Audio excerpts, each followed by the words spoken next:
ಲೋಕಾ ಸಮಸ್ತಾನ್ ಸುಖಿನೋ ಭವತು. ಪ್ರಿಯ ಬಂಧುಗಳೇ, ನಾನು ಹರ್ಷವರ್ಧನ್ ಸ್ವಾಮಿ ಮಾತಾಡ್ತಿದ್ದೀನಿ ಬೀದರ್ನಿಂದ. ವಿಷಯ ರಾಷ್ಟ್ರೀಯ ಸ್ವಯಂ ಸೇವಕ ಸಂಘದ 100ನೇ ಶತಾಬ್ದಿ ಮಹೋತ್ಸವ, ಶತಮಾನೋತ್ಸವ ಅನ್ಬೋದು. ಆ ಶತಮಾನೋತ್ಸವದಲ್ಲಿ ಯಾರೇ ಸರ್ಕಾರಿ ನೌಕರರು ಭಾಗಿಯಾಗಿದ್ದರೆ ಅವರನ್ನು ಅಮಾನತು ಮಾಡ್ತೀವಿ. ಹಾಗೂ ಅಮಾನತು ಸರ್ಕಾರ ಮಾಡಿದೆ ಕೂಡ. ಒಬ್ಬರು ಪಿ ಡಿ ಒ ಅವರಿಗೆ ಅಮಾನತು ಮಾಡಿದೆ, ಇನ್ನೊಬ್ಬರು ಶಿಕ್ಷಕರಿಗೆ ಅಮಾನತು ಮಾಡಿದೆ, ಆಮೇಲೆ ಇನ್ನೊಬ್ಬ ಅಡುಗೆ ಸಹಾಯಕ ಒಂದು ಹಾಸ್ಟೆಲಲ್ಲಿ, ಗೌರ್ಮೆಂಟ್ ಹಾಸ್ಟೆಲಲ್ಲಿ ಅವನಿಗೆ ಅಮಾನತು ಮಾಡಿದೆ. ನೋಡಿ, ಇದು ಒಂದು ಅರ್ಥ ಮಾಡ್ಕೋಬೇಕು ನಾವೆಲ್ಲರೂ. ಭಾರತ ದೇಶ ಇದೊಂದು ಸ್ವತಂತ್ರ ದೇಶ, ಕರ್ನಾಟಕ ರಾಜ್ಯ ಇದೊಂದು ಸ್ವತಂತ್ರ ರಾಜ್ಯ. ಸರ್ಕಾರಿ ನೌಕರರಿಗೂ ಕೂಡ ಅವರದೇ ಆದಂತಹ ಕೆಲವೊಂದು ಭಾವನೆಗಳಿವೆ. ಅವರಿಗೊಂದು ಪರಿವಾರ ಇದೆ, ಅವ್ರಿಗೂ ಒಂದು ಧರ್ಮ ಇದೆ, ಅವ್ರಿಗೂ ಸಮಾಜ ಇದೆ. ಅವ್ರನ್ನೂ ಹೋಗಿ ಅವ್ರಿಗೆ ಎಲ್ಲಿ ಭಕ್ತಿ ಇದೆಯೋ, ಯಾರು ಇಷ್ಟ ಇದ್ದಾರೋ, ಯಾವ ಸಂಸ್ಥೆ ಇಷ್ಟ ಇದೆಯೋ ಅಲ್ಲಿ ಹೋಗಿ ಅವರು ಪ್ರೋಗ್ರಾಮ್ ಅಟೆಂಡ್ ಆಗ್ತಾರೆ ಅವರು, with proper permission from their higher authority. ಅದು ಬಿಟ್ಟು ಸರ್ಕಾರಿ ನೌಕರರು ಯಾವುದೇ ಒಂದು ಕಾರ್ಯಕ್ರಮದಲ್ಲಿ ಭಾಗಿಯಾಗಬಾರ್ದು ಅಂತ ಹೇಳೋದು ಇದು ತಪ್ಪಾಗುತ್ತೆ. ಹಾಗಂದರೆ ಯಾರೇ ಸರ್ಕಾರಿ ನೌಕರರು ಕೂಡ ಯಾವುದೇ ಒಂದು ಹಬ್ಬಗಳಲ್ಲಿ, ಯಾವುದೇ ಜಯಂತಿಗಳಲ್ಲಿ ಭಾಗಿಯಾಗಬಾರ್ದು ಅಂತ ಸರ್ಕಾರ ಸುತ್ತೋಲೆ ಹೊರಡಿಸಲಿ.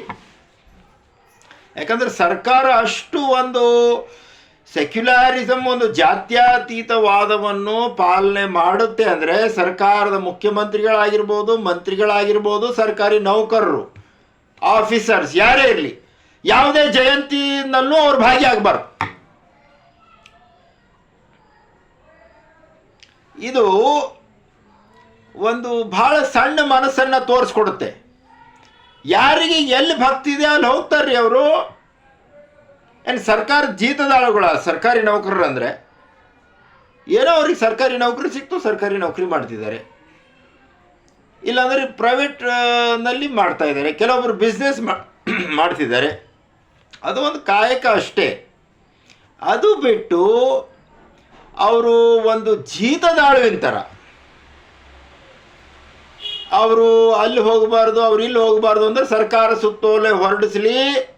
ಕರ್ನಾಟಕ ರಾಜ್ಯದ ಯಾವುದೇ ಜಯಂತಿಯಲ್ಲಿ ಆಗಲಿ, ಯಾವುದೇ ಧಾರ್ಮಿಕ ಕಾರ್ಯಕ್ರಮ, ಸಾಮಾಜಿಕ ಕಾರ್ಯಕ್ರಮ ಯಾವ್ದ್ರಾಗೂ ಯಾರು ಪಾರ್ಟಿಸಿಪೇಟ್ ಮಾಡಬಾರ್ದು ಸರ್ಕಾರಿ ನೌಕರರು ಅಂತೇಳಿ ಸರ್ಕಾರ ಸುತ್ತೋಲೆ ಹೊರಡಿಸಲಿ. ಮತ್ತು ಸರ್ಕಾರದವರು ಪಾಲನೆ ಮಾಡಲಿ. ಮುಖ್ಯಮಂತ್ರಿಗಳಾಗಿರ್ಬೋದು, ಮಂತ್ರಿಗಳಾಗಿರ್ಬೋದು, ಅದಕ್ಕೆ ಒಪ್ಕೊಳ್ಳೋಣ. ಒಬ್ಬ ಅಡುಗೆ ಸಹಾಯಕನನ್ನು ಇವರು ನೌಕರಿಯಿಂದ ತೆಗಿತಾರೆ, ಒಬ್ಬ ಶಿಕ್ಷಕನನ್ನು ನೌಕರಿಯಿಂದ ತೆಗಿತಾರೆ, ಒಬ್ಬ ಪಿ ಡಿ ಒ ಹಳ್ಳಿ ಊರಲ್ಲಿ ಕೆಲಸ ಮಾಡುವಂಥ ಆಫೀಸರ್ನ ತೆಗಿತಾರೆ ಅಂದರೆ ಇದು ಒಂದು ಭಾಳ ಸಣ್ಣ ಮನಸ್ಥಿತಿ ಇದು. ಇದನ್ನು ಸರ್ಕಾರ ಬದಲಾಯಿಸ್ಕೋಬೇಕು. ಇಲ್ಲ ಅಂದರೆ ಇದು ಏನಾಗುತ್ತೆ, ನಾನು ನಿಮ್ಗೆ ಹೇಳ್ತೀನಿ. ಇವಾಗ ಜಾತಿ ಎಂಬುದು ಯಾರ ಮನಸ್ಸಿನಾಗೂ ಇಲ್ಲ. ಒಂದೇ ಮಾತು ಹೇಳ್ತಾ ಇದ್ದೀನಿ.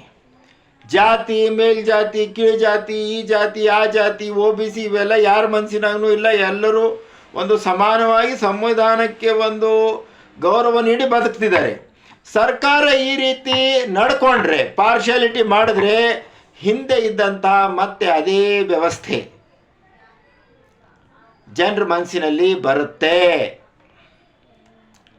ಯಾಕಂದರೆ ಅವ್ರಿಗೆ ಅನಿಸುತ್ತೆ ಸರ್ಕಾರ ನಮ್ಮ ಜೊತೆ ತಾರತಮ್ಯ ಮಾಡ್ತಾ ಇದೆ ಅಂತ. ಸೊ ಈ ವಿಷಯದ ಬಗ್ಗೆ ಸರ್ಕಾರ ಕೂಡ ಯೋಚಿಸಬೇಕು. ಸುತ್ತೋಲೆ ಹೊರಡಿಸಲಿ. ಯಾರೇ ಸರ್ಕಾರಿ ನೌಕರು ಯಾವುದೇ ಒಂದು ಹಬ್ಬ ಅಥವಾ ಜಯಂತಿ ಅಥವಾ ಮತ್ತೇನೇ ಧಾರ್ಮಿಕ ಕಾರ್ಯಕ್ರಮಗಳು, ಸಾಂಸ್ಕೃತಿಕ ಕಾರ್ಯಕ್ರಮಗಳು, ಸಾಮಾಜಿಕ ಕಾರ್ಯಕ್ರಮಗಳು ಎದುರಾದ್ರೂ ಭಾಗಿಯಾಗಿರ್ಬೋದು. ಸರ್ಕಾರಿ ನೌಕರ ಅಂದರೆ ಸಿರ್ಫ್ ಸರ್ಕಾರ ಮಂತ್ರನೇ ಅವ ಜಪಿಸಬೇಕು ಅಂತೇಳಿ ಸರ್ಕಾರ ಸುತ್ತೋಲೆ ಹೊರಡಿಸಲಿ. ಸರ್ಕಾರದ ಅಧಿಕಾರಿಗಳು, ಸರ್ಕಾರದ ಮಂತ್ರಿಗಳು, ಮುಖ್ಯಮಂತ್ರಿಗಳು ಎಲ್ಲರೂ ಪಾಲನೆ ಮಾಡಲಿ. ಅದಕ್ಕೆಲ್ಲರೂ ಪಾಲನೆ ಮಾಡೋಣ. ಒಂದು ಕಣ್ಣಿಗೆ ಬೆಣ್ಣೆ, ಒಂದು ಕಣ್ಣಿಗೆ ಸುಣ್ಣ, ಒಬ್ರಿಗೆ ಹಾಲು, ಒಬ್ರಿಗೆ ಮತ್ತೇನೋ ಇದು ಕೊಡೋದು ಸರಿಯಲ್ಲ. ಇದನ್ನು ತಿದ್ಕೋಬೇಕು.